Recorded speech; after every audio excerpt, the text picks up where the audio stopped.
Welcome to Lost Without Japan, a travel podcast about the life-changing experiences of exploring Japan and those moments we would be lost without.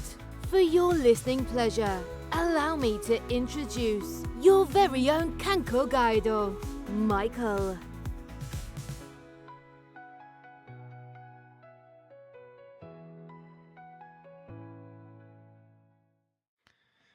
Welcome to this week's episode of Lost Without Japan, a podcast based on Japan and your Lost Without moments. I am your director of travel for TKIC Studio Productions, and I'm coming to you with positive thoughts and excitement for your next journey to Japan. If you're new to the podcast, welcome. If you're returning to Lost Without Japan once again, thank you for your time and making that listen and download once more.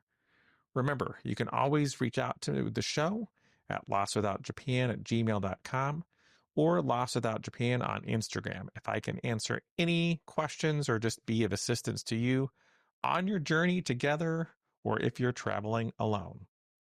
If you want to jump directly to our talk on Hiroshima today, you can find the timestamp in today's show notes.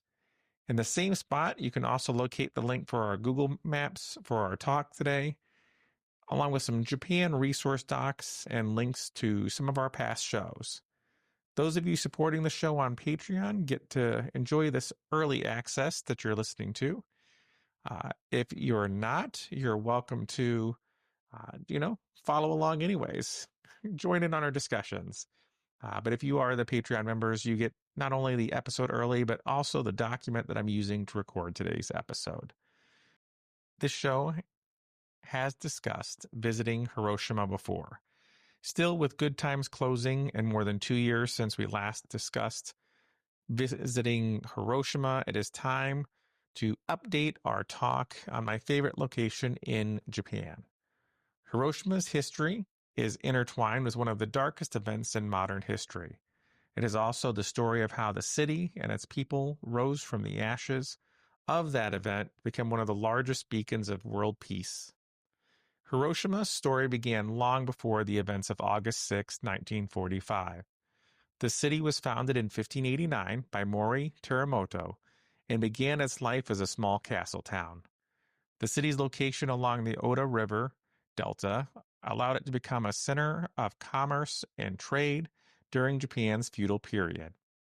By the late 19th century, during Japan's Meiji Restoration, Hiroshima and the rest of the country underwent rapid modernization. Due to its location, it became a critical military center that housed a sizable military garrison and became an even more important location for Japan's military. Hiroshima, even then, was much more than an essential military location of Japan, however. With its importance, it ended up becoming a target during World War II, which resulted in it becoming the first city in history to suffer a nuclear attack on August 6, 1945 at 8:15 a.m., when the U.S. dropped an atomic bomb nicknamed Little Boy over the city. The explosion obliterated much of Hiroshima, instantly killing an estimated 80,000 people. In the months and years that followed, tens of thousands more died from injuries and radiation sickness. The total death toll reached over 140,000 by the end of 1945. This could have easily been the end of the city. However, the city was rebuilt and rose from the ruins to become what it is today, a symbol of peace, Japan, and resilience. In 1949, the Japanese government declared it a city of peace, and in 1954, the Hiroshima Peace Memorial Park was completed.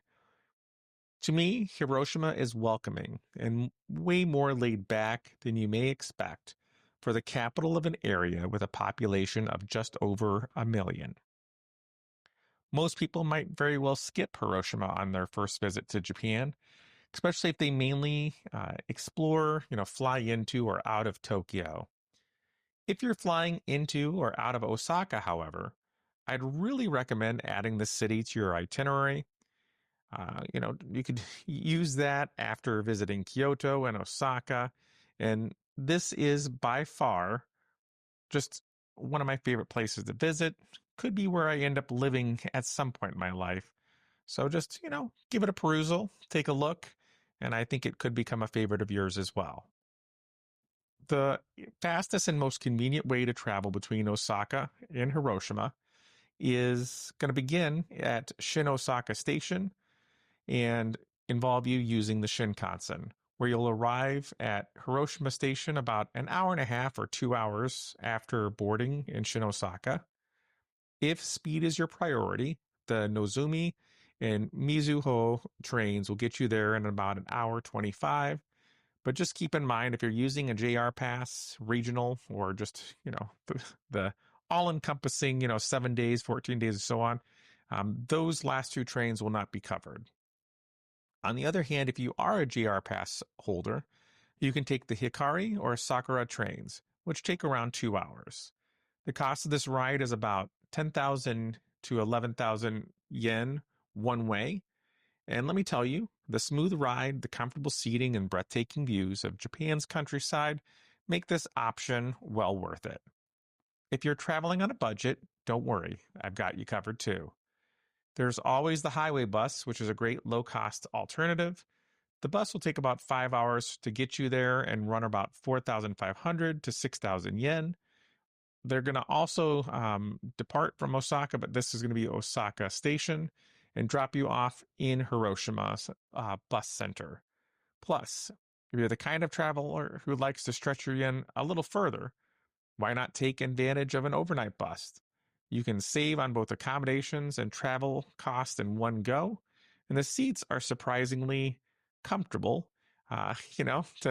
Considering that you're on a bus, it's not going to be your bed, but more comfortable than what you would think. Those of you flying into Japan or looking to save time can also take a domestic flight. Flights from Osaka's International Airport or Kansai International Airport to Hiroshima's airport take about an hour.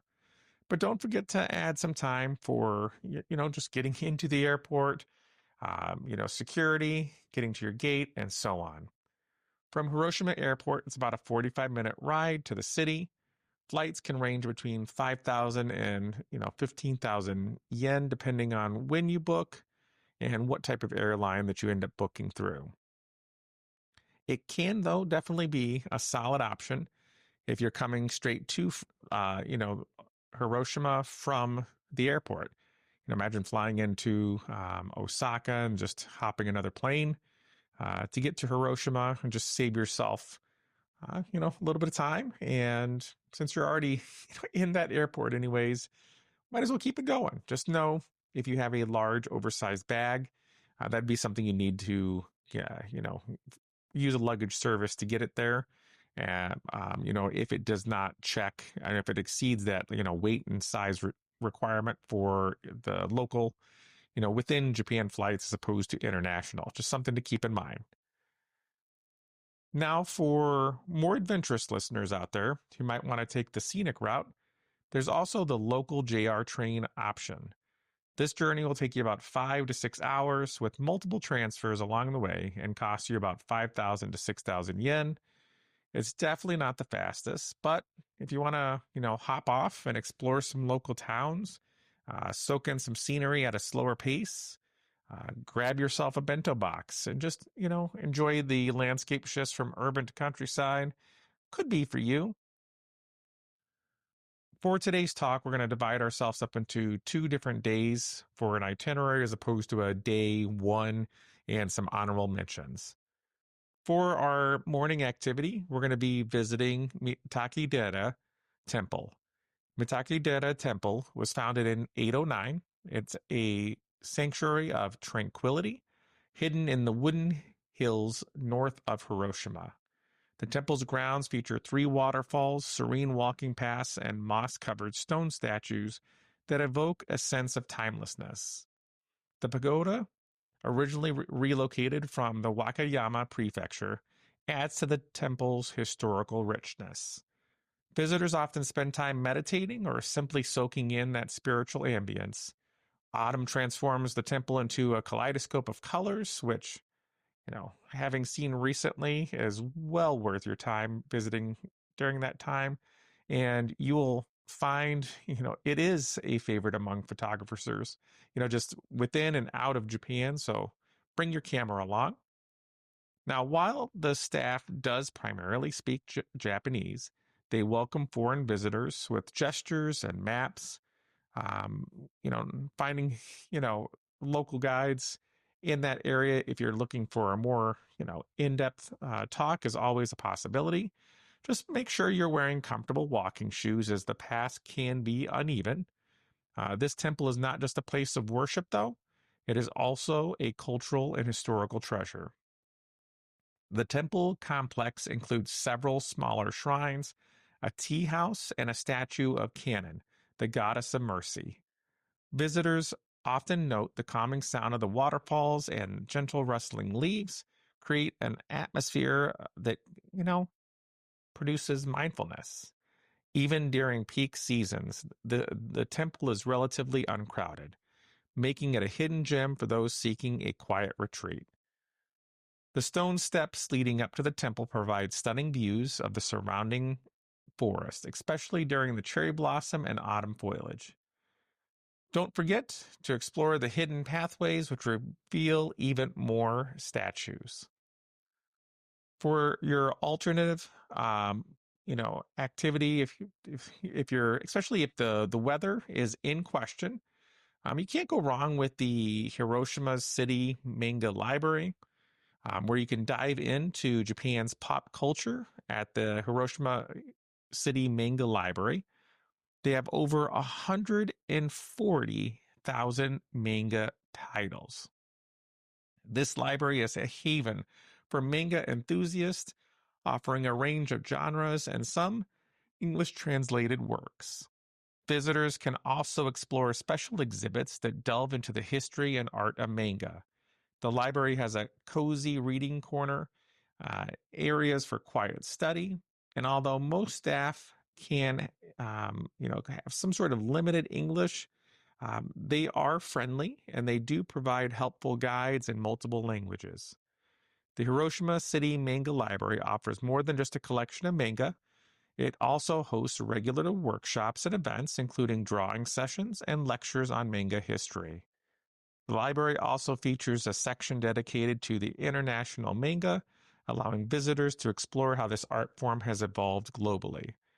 The children area is a very colorful space, and I could easily see this encouraging, lots of young readers to engage with the manga if they needed, help doing so.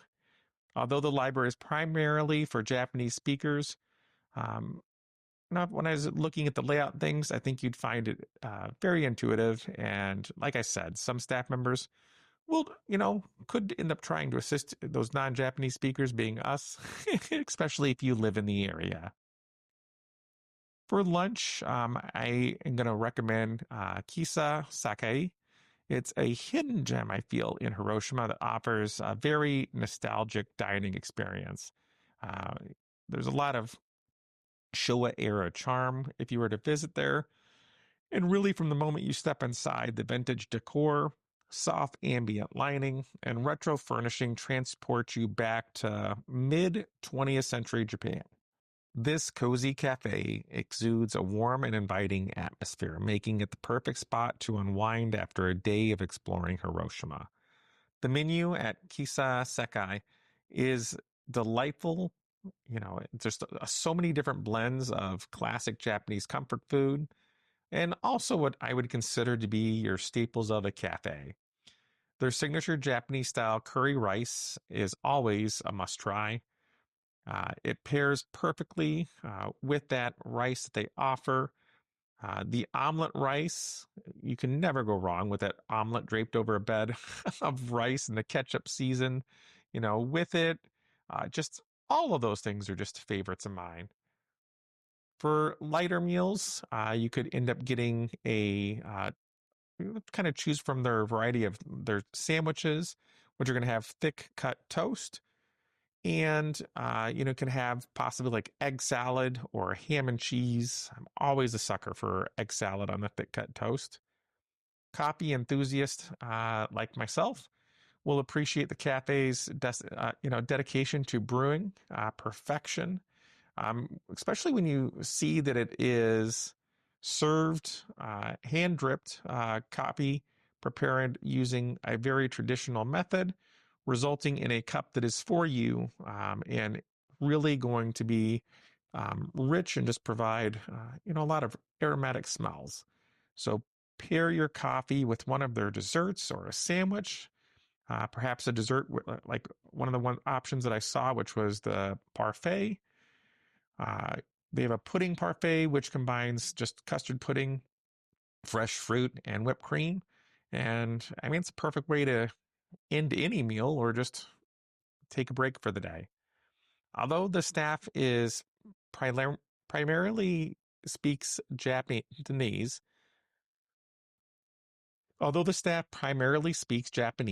they are, from reviews, just listed as being exceptionally friendly and accommodating and go out of their way to ensure that all guests feel welcome. The menu often includes photos, making it easier for you to order even if you don't speak Japanese. This attention to detail and just the hospitality really does add to this cafe's charm. I really think that this is more than a place to eat. It's one of those destinations in Hiroshima that kind of just offers a retreat from the bustle of the city. So whether you're visiting for dinner, dessert, or just a coffee break, I think you're going to end up having a great time. For our, another lunch option, I've ended up finding ikohiki, which is going to be, showing off one of Hiroshima staples, which is okonomiyaki. And ikohiki offers, a lot of signature dishes, some of which are going to have fresh oysters, cabbage, and special batter cookies that are, made to perfection on their grills.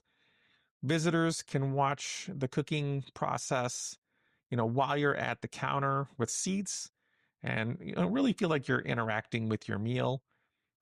Some of the staff members have been said to maybe at times, have some limited English.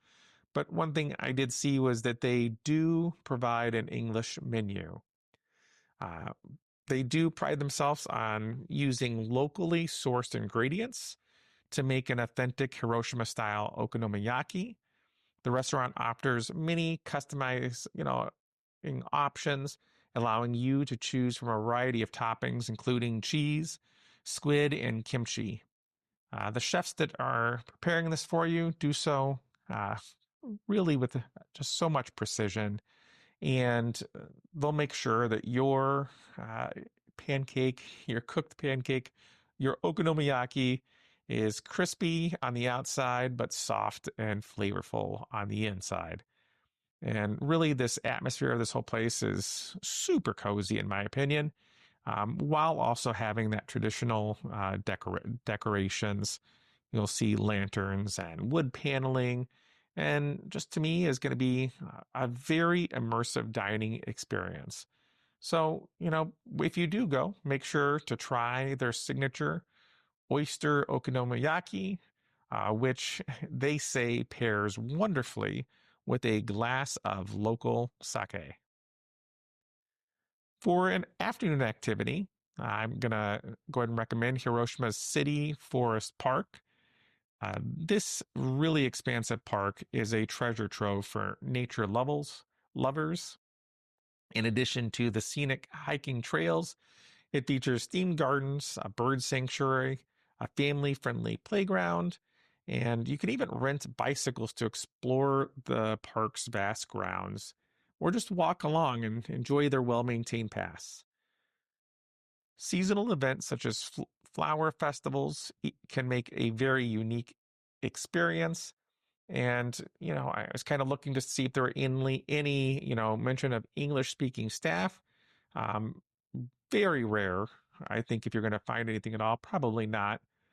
But what is cool, they have a lot of bilingual signs that will help make your navigation of the park pretty straightforward.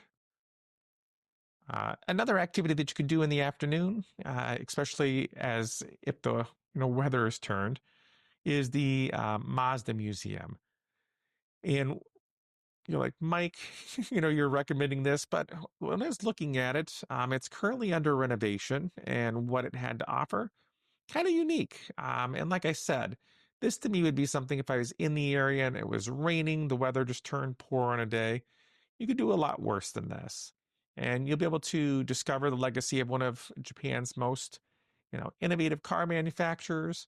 They have guided tours, some of which are going to be offered in English.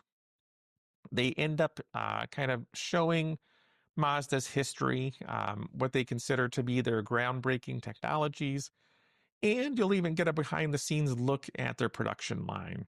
The museum will even feature some rare concept cars, some classic cars. So if you're an automotive enthusiast, this could very well be for you.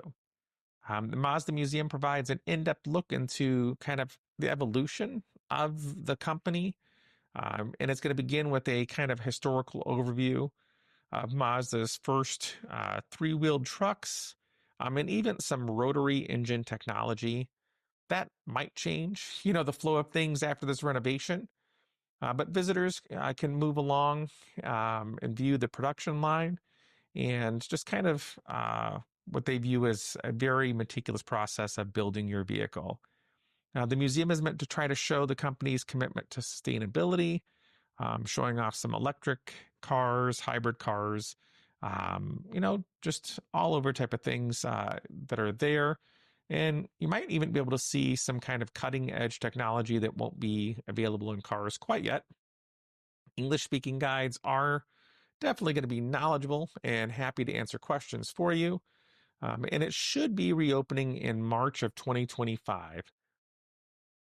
For dinner after the long day at the park or the museum, Kayaka is the ultimate destination for oyster lovers. Again, Hiroshima, kind of a seafood town. It's located on the waterfront. The restaurant serves oysters paired in like a variety of styles, including tempura and gratin. You could pair your meal with a selection of their sake menu, that's going to be really providing you a true, authentic taste of Hiroshima. English speaking staff have been shown to be available at times, looking back at reviews. So you might be able to get some help. Otherwise, take a picture, of the menu and go from there. That is our day one, my friends. Day two would begin with breakfast. Eggs and Things in Hiroshima is another cafe that looks to be pretty welcoming and brings the flavors of Hawaii to the heart of Hiroshima. Known for its colorful, hearty breakfasts and brunches, the cafe has become a favorite among locals and, even found by, tourists like ourselves. It's located near the city center, and it's a great place to start your day due to location and just having pretty satisfying, nice sized meal. The menu offers an impressive variety of breakfast classics with Hawaiian's twist. Their signature pancakes can be topped with a swirl of whipped cream and fresh fruit. You can customize your pancakes to even be topped with strawberries, bananas, macadamia nuts.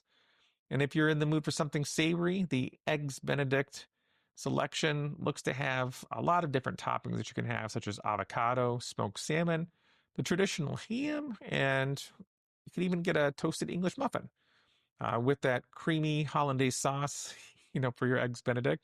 So for those with a big appetite, the Loco Moco, a Hawaiian classic, is a popular choice. The dish features a hamburger patty on a bed of rice topped with fresh egg and gravy. Pair that with a tropical smoothie or just a cup of coffee, or even a refreshing homemade lemonade. The interior of Eggs and Things in Hiroshima is very bright, but, kind of a laid back island vibe. It's indoor and outdoor seating depending on the weather. And really, if you're traveling by yourself with friends or family, it'd be a perfect place to visit. Knowing, just know that on weekends it's going to get pretty busy. So arrive early or even, make a reservation if you stop by and they're busy for the following day. English speaking staff, I do see mentions at time of them, but the menu is fully translated into English. So it's going to provide you with a stress-free experience. Portions are generous and the food is prepared with, local foods, things like that are there. Could go, a whole lot worse for your time. For after our breakfast, something you could do afterwards is visit the Takahara Historic District. You can travel back in time to the Takahara area. It's a Edo period town, which is going to have a bunch of traditional wood buildings, sake breweries, and you can stroll along these cobblestone streets, visit a museum, just shop to your heart's content at the different artisan stores offering handmade crafts. And when you are visiting, if you happen to be super lucky, the annual Bamboo Festival, if it's occurring and you're there, the town really lights up with lanterns on display, just really adding to the charm that's already overflowing. Their English speaking staff, when you're visiting those places, are going to be really, really rare. But there are some locations that will end up providing some English pamphlets or signage to help you as you're going around. For lunch, Cafe Slow, nestled in the heart of Takahara in Hiroshima, is I would consider to be, kind of like a tranquil escape, and it offers very local food. Um, if you were stateside, I think you'd call it farm to table. The menu features a blend of Japanese and Western dishes, such as rice bowls with seasonal vegetables, homemade quiches, and fresh salad. Their dessert section includes matcha cheesecake and seasonal fruit parfaits. The cafe's decorations, kind of rustic and just very welcoming, but definitely a relaxing atmosphere. And I did see that English menus were available upon request. For another activity you can get up to is Tomonara, which is a fishing town. Offers some amazing coastal views and rich history. This port, has been in various movies, including a pretty famous Studio Ghibli Ponyo, which highlights just the Joyato Lighthouse, the Fukinzuji Temple with its famous view of the Seto Island Sea. Local shops you'll find selling handmade souvenirs. You can even take a boat ride to the nearby Senjujima Island for hiking and panoramic visits. While most shops and attractions have limited English signage, the town is really a tourist center. So you can actually visit the town's tourist center as they provide English brochures to help you with what you're doing and going around. So, Tonamana is more than just a scenic fishing village, though. It does have a lot of history that dates back over 1,000 years. The town is famous for its homishu, traditional like medicinal liquor made from local herbs. Visitors can sample this unique beverage at several shops. The lighthouse, the Joyatu Lighthouse, is built in the Edo period, and is a symbol of Tomonara and offers some great views of the port. The town also features several other temples and shrines. For film enthusiasts, like I said, Ponyo was the Studio Ghibli's town that's here, but you can get some guided walking tours, which are available in at the local tourist center. So give it a go, check it out, and if you're lucky, you can have someone show you around. For dinner, Nagayata is one of Hiroshima's renowned restaurants for enjoying authentic Hiroshima-style okonomiyaki. The pancakes and things, kind of a theme with today's food. But if you're going to Hiroshima, it's really a must. This diner, like meal and things like that, is located very near the Peace Memorial Park. It's a popular dining spot for those looking to take in some, Hiroshima cuisine, but it's going to be a very relaxed and friendly atmosphere. Uh, a lot of reviews mention that the okonomiyaki that they ate was kind of taken to a totally different level while they're there. It is crafted layer by layer on their teppanyaki grill. It starts usually for them with a base of batter, cabbage, bean sprouts, noodles, which could be yakisoba or udon, and a choice of proteins such as pork belly, shrimp, or squid. The signature, Hiroshima dish also has a twist where with the inclusion of the noodles, which kind of add texture and hardiness. The okonomiyaki is topped with a fried egg and slathered with a sweet and tangy sauce, which is just adds so much to it. This location also offers a variety of options that really make it very customizable. So you get to pick your toppings, such as oysters, or vegetarians can also be catered to with other substitutions for their meat, such as cheese, mushrooms, and other plant-based toppings. To accompany your meal, they also have local sake and beer, which is going to make it filling to begin with, but just add that extra level to your experience. The interior really does, like I said, give you that welcoming view, which I feel the whole city does. But just having the chefs kind of work at the counter with you, they can even set up larger tables if you have a larger group. Again, look to make those reservations, but you can tell they're practiced at what they do. English menus are available, and the staff are accustomed to serving international guests, just with their proximity to the Peace Museum, of course. They are happy to explain the menu and even recommend dishes that suit your preferences. Nagataya is a popular spot, but during those peak hours, as always, making a reservation is recommended by the show. But it's going to be well worth your visit. Like I said, a lot of the reviews mention that it is just like their favorite okonomiyaki in all of Hiroshima. So combine all that together, you've got a must-visit spot for your dinner. With that, we're going to be ending this day trip and returning back to our lodging and resume our adventure with our next regularly scheduled episode, which will be in about 2 weeks. Please follow, like, and comment on your favorite streaming service for updates on the show. Feel free to follow at Lost Without Japan on Instagram.